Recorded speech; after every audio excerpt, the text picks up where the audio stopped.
Will you believe me if I tell you a student having 65,000 rank in his JEE Main landed up at IIT Bombay? If you are someone who have failed JEE Main, this video is for you. This is the best video you can watch. This video can potentially change your life. Hey guys, welcome back. My name is Rushi Kale. I'm a third year civil engineering student from IIT Bombay. And मैंने ना बचपन से काफ़ी ज़्यादा failures face किए। मैं class 4th में fail हुआ था स्कॉलरशिप एग्जाम के लिए, क्लास 5th में नवोदय के लिए, क्लास 9th में होमी बाबा के लिए एंड क्लास 10th में NTSC के लिए, जिसके लिए मैंने बहुत ज़्यादा मेहनत की थी। I failed multiple times but I never gave up because as Nelson Mandela once said, the greatest glory in life not lies in failing but rising up every time we fail. I rose up and today you all are gonna rose up too. तो आज मैं आपको ऐसे IITians की कहानी सुनाने वाला हूँ जो एक साल पहले एग्जैक्टली आपके सिचुएशन में थे। IIT तो बहुत दूर की बात है, वो लोग तो JEE एडवांस स्किप करने की सोच रहे थे, तो उनके एक्सपीरियंस से ना आप बहुत ज़्यादा वैल्यूज गेन कर सकते हो और आप JEE एडवांस डेफिनेटली क्रैक कर पाओगे अगर आप उनका ही रास्ता फॉलो करो। तो make sure you will be watching this video carefully.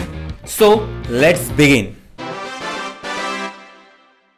तो 2 साल प्रिपरेशन की थी तो JEE एडवांस तो देनी थी और हमारे कोचिंग के सर संजय सर बोलते थे, मतलब हमें एग्जांपल देते थे कि मेंस में 30,000 रैंक थी, 3,000 तक आ गए, तो फिर लगता था कि हो तो सकता है, मतलब करेंगे तो हो जाएगा। और फिर जब मैंने JEE मेंस की एनालिसिस की खुद की तो मुझे पता चला कि मतलब मेंस में मेरा पूरा सिलेबस कवर नहीं था और एडवांस में तो वैसे भी पूरा सिलेबस कवर ना होने से ज़्यादा फ़र्क नहीं पड़ता, बस कॉन्सेप्चुअल क्लैरिटी चाहिए। तो उधर से भी होप आई कि मतलब चांस तो है, 20 दिन बचे, कर लो।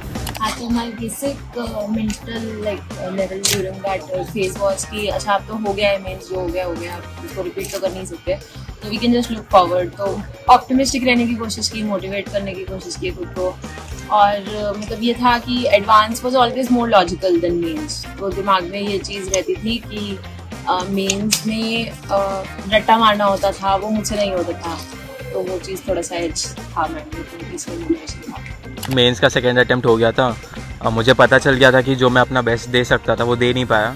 सो उसकी वजह से जो मेरा अटेम्प्ट 1 के बाद जो मोटिवेशन बचा था वो अटेम्प्ट 2 के बाद नहीं रहा और मैंने पढ़ाई छोड़ दी कम्प्लीटली एडवांस के लिए। मैं कम्प्लीटली डीमोटिवेट हो गया था अपने परफॉर्मेंस की वजह से।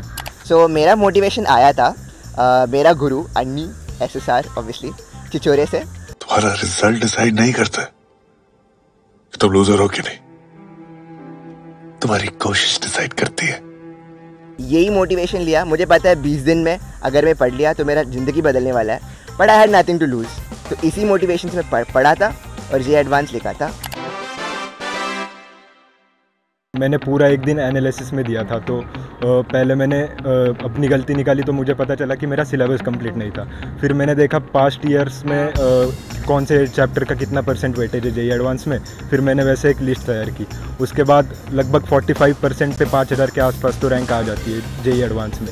तो फिर वैसे मैंने अपने स्ट्रॉन्ग चैप्टर्स के साथ पढ़ाई चालू कर दी और जो स्ट्रॉन्ग थे उसी के साथ लेके चला मैं, क्योंकि अब 20 दिन में तो स्टार्टिंग से ऊपर तक लाना एक चैप्टर को बहुत मुश्किल होता है, तो कम किया बट जो किया जो परफेक्ट किया। और पेपर हमारा हार्ड आया था तो फिर हो गया, कम परसेंटेज भी अच्छे रैंक दे गई हमें। मोस्ट इम्पॉर्टेंट यही रहेगा कि अपने आप को पॉजिटिव ही रखना है, लाइक मेंटली अगर रहेगा कि हो जाएगा तो वही तो ही निकाल पाएगा कोई। अगर तुम ऑलरेडी सोच रहे हो कि पॉसिबल नहीं है, नहीं होगा, तो नहीं हो पाएगा।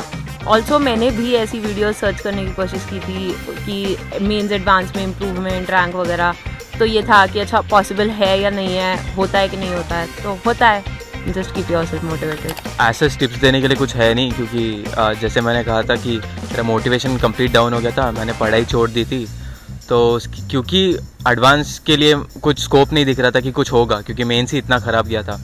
सो उसकी वजह से मैंने छोड़ ही दिया था कम्प्लीटली प्रिपरेशन और इस माइंडसेट से गया था कि जितना मैंने मेंस से पहले जितना घिस सकता था उतना घिसा था, और उसी नॉलेज से मैं कूल माइंड के साथ एडवांस पेपर देने गया और रिजल्ट अच्छा आ गया। तो मुझे पता था JEE मेंस में नंबर अच्छे नहीं आए थे, तो मुझे पता है मेरे कॉन्सेप्ट्स में होल्स था, तो मैं जो भी स्ट्रॉन्ग टॉपिक्स में मानता था उस टॉपिक्स का लेक्चर वीडियोस वापस कर रहा था और उसमें सवाल वापस कर रहा था, और जो भी मॉक्स कर रहा था वो इट रिजल्टेड इन इम्प्रूवमेंट। तो ऐसे इम्प्रूव कर करके मैं प्रैक्टिस किया था। जब सिलेबस कंप्लीट हुआ हमारा JEE का, तो उसके बाद रिवीजन लेक्चर्स चालू हुए थे कोचिंग में, तो मैंने रिवीजन लेक्चर्स अटेंड नहीं किए, रिवीजन में ज़्यादा ध्यान नहीं दिया, इसकी वजह से मेरा जो फ्लो था वो चला गया और उसके बाद बोर्ड एग्ज़ाम आए तो और फ्लो चला गया। तो मतलब अगर आप फ्लो में हो, JEE का सिलेबस कंप्लीट भी हो गया तो भी रिवीजन पे एकदम फोकस्ड रहो वो की है, मतलब रिवीजन इज़ द की। तो I was not very consistent last phase में जेई एडवांस से पहले, तो वो अगर बेटर रह सकता था, कंसिस्टेंसी होनी चाहिए थी, प्लस प्रीवियस ईयर क्वेश्चंस मैंने कम सॉल्व किए थे तो वो बेटर रह सकता था, वो चीज़ ज़्यादा करनी चाहिए। The most important thing is मैंने उम्मीद ही छोड़ दी थी अपने एडवांस पेपर के पहले। अगर मैं उम्मीद ना छोड़ता और 1 महीने भी पढ़ लेता तो सिग्निफिकेंटली रैंक इम्प्रूव हो जाता मेरा और रिजल्ट अच्छा आ जाता, इससे भी अच्छा आ जाता।